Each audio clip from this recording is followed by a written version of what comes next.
Ecuador, una de las primeras cosas que hizo fue conseguir una nueva identidad. Ahora se llamaba Carlos Honorario Solís. Vivía en las calles y consiguió trabajos ambulantes, a veces de vendedor, pero pues no tenía nada fijo y económicamente no le estaba yendo bien. Pero creo que para este punto de su vida eso no era para nada importante, porque en su carrera criminal nunca había tenido tanto éxito y yo creo que ahí es en donde estaba poniendo todo su enfoque. Lo que hacía ahora es que paraba a niñas de entre 8 a 16 años y les decía que él era un extranjero y que trabajaba con la iglesia y que estaba buscando, que llevaba en uno de sus maletines unas plumas que eran para los pastores y las iglesias, y que tenía mucho dinero y que tenía que ir a recoger un dinero. Entonces necesitaba a alguien que le enseñara la zona y que lo llevara porque él no conocía. Era tan manipulador que a veces hasta les lloraba a estas niñas y las hacía sentir mal. Era un genio en este tipo de manipulación y de ganarse la confianza de estas niñas, porque además no las amenazaba con nada. O sea, era como poco a poco se va ganando la confianza, se hacía ver vulnerable, se hacía ver débil ante estas niñas para que no se sintieran atacadas o sintieran miedo, y así es como se ganaba la confianza de estas mujeres, niñas más bien, porque casi todas eran menores de edad. Cuando se alejaban de la gente es cuando les proponía tener relaciones sexuales, que obviamente siempre acababan en violaciones. Luego las estrangulaba o apuñalaba, a veces con un machete, y dejaba los cuerpos en los alrededores de Guayaquil. La descomposición de los cuerpos era rápida por el calor y los animales, así que cuando encontraron los cadáveres no había mucha evidencia para seguir. Pero la comunidad de Guayaquil vivía con miedo, pensando que era un grupo de personas las que eran responsables, porque se les hacía imposible pensar que solamente un hombre había sido capaz de tantos asesinatos. La policía no sabía qué hacer. Había un pánico colectivo, pero no tenían nada de evidencia y decidieron traer a un psicólogo criminal para asesorarlos. El doctor Bonilla León ingenió una estrategia para que el asesino bajara sus defensas y con suerte cometiera un error. El plan era publicar 3 bocetos falsos de los sospechosos responsables.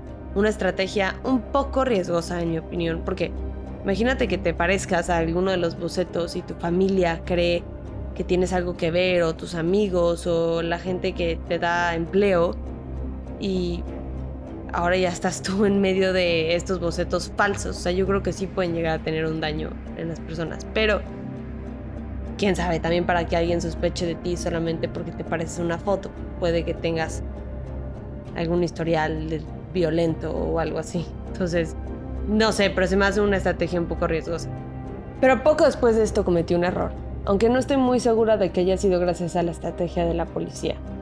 Pero el 26 de febrero de 1986, en la noche, una patrulla estaba pasando por la avenida de Los Granados, cuando vieron a un hombre con aspecto sospechoso. Llevaba consigo 2 maletas. Cuando se acercaron a hablar con él, vieron dentro de una de las maletas ropa ensangrentada, e inmediatamente lo llevaron a la estación a ser interrogado. La sangre le pertenecía a una niña de 9 años llamada Elizabeth Telpes. Acababa de violarla y asesinarla cuando lo interceptaron por casualidad.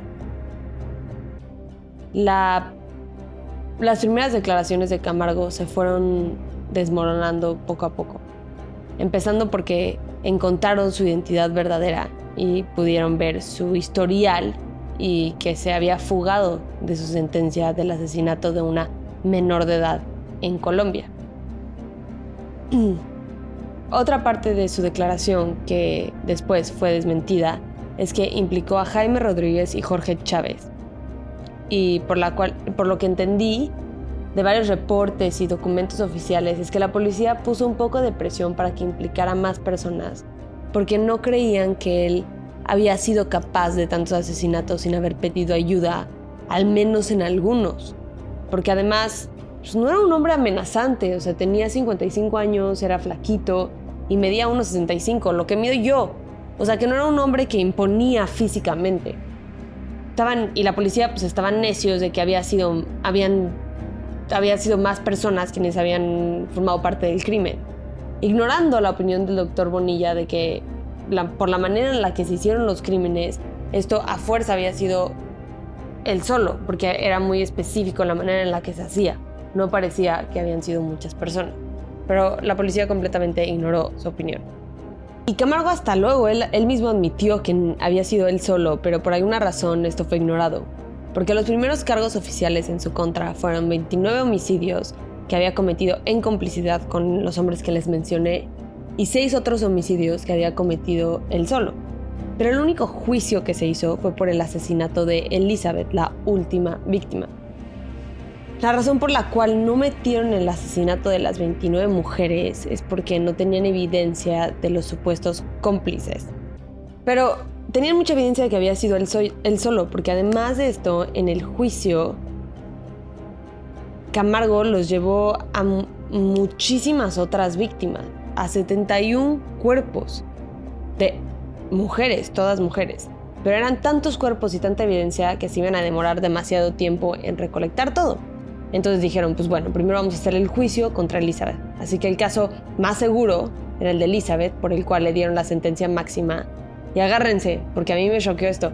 Su sentencia máxima fue de 16 años. 16 años por violar y asesinar a una niña de 9 años.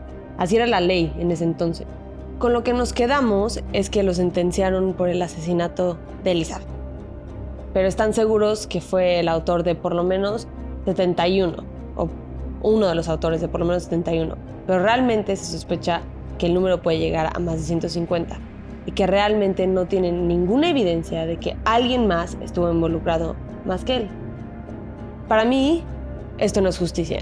No es justicia la sentencia de 16 años para empezar.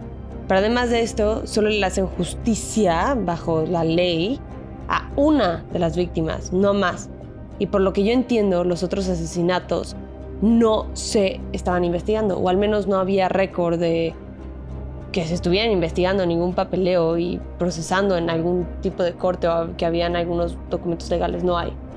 Estuvo privado de su libertad desde el 13 de octubre de 1987 hasta noviembre de 1994, cuando fue asesinado por Giovanni Arcesio Noguera Jaramillo, el familiar de una de sus víctimas. Y me encantaría para este caso poder nombrar a todas sus víctimas que claramente fueron olvidadas por la justicia y por los medios de comunicación, porque no pude encontrar sus nombres. Los únicos nombres que encontré ya se los mencioné en este episodio. Daniel Camargo es el único nombre que nunca se va a perder en esta historia, y eso me parece